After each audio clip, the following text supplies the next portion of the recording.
Hello everyone, অনেক দিনের অপেক্ষার অবসান কাটিয়ে আমরা শেষমেশ চলে আসলাম তানিশা আইবুড়ো ভাতে। তো দিনটা ছিল 14ই জুলাই, রবিবার। আমরা ওদের ঘরে বসেছিলাম।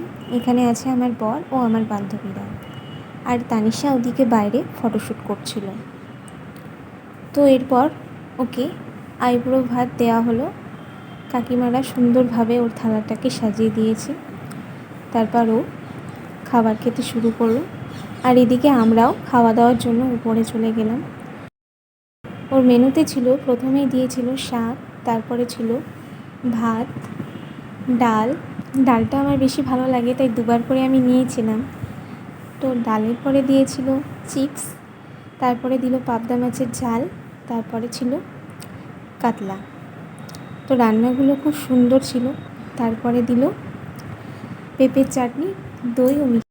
এরপর দুপুরবেলাকার খাওয়া দাওয়া কমপ্লিট করে বাড়ি চলে আসলাম। তো একটু রেস্ট নিয়ে চলে আসলাম মানিকতলায় হ্রদ দেখার জন্য, যেহেতু করিমপুরের হ্রদ এবছর আমার দেখা হয়নি। তো ওখান থেকে আবারও চলে আসলাম তানিশাদের বাড়িতে, কারণ আজকে রাতে ছিল ওর মেহেন্দি অনুষ্ঠান। আর এদিকে আমার বান্ধবী দেখো হাতে ওর হবু বরের নাম লিখেছে, সেটা দেখাতে চাইছে না, লুকিয়ে লুকিয়ে করছিল, ওটা আমি ধরে ফেলেছি। তারপর তানিশাকে মেহেন্দি পড়াচ্ছিল আমার আরও একটা বান্ধবী অর্পিতা, ও খুব সুন্দর মেহেন্দি পড়ায়। আমার বিয়েতেও ও মেহেন্দি করে দিয়েছিল।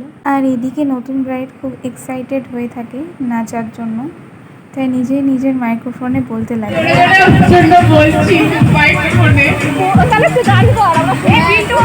এতক্ষণ পর ও একটু নাচার জন্য সুযোগ পেল। তো ও খুব ভালো নাচছিল, আর চারপাশে সবাই ওকে খুব রাগাচ্ছিল। আশেপাশে চারিদিকে খুব হাসির কাণ্ড কারখানা হচ্ছিল, ও সেটা লক্ষ্য করেনি। তো যাই হোক, আমরাও খুব মজা করেছিলাম, নাচা গানা সমস্ত কিছুই করেছি। এদিকে রাত তখন প্রায় 11টা বেজে গিয়েছিল। তো আজকের ব্লগটা এইটুকুই। তো আমার চ্যানেলে যারা নতুন তারা অবশ্যই সাবস্ক্রাইব করে দিও। বিয়ের ব্লগ নিয়ে আবারও দেখা হবে তোমাদের সাথে। টাটা।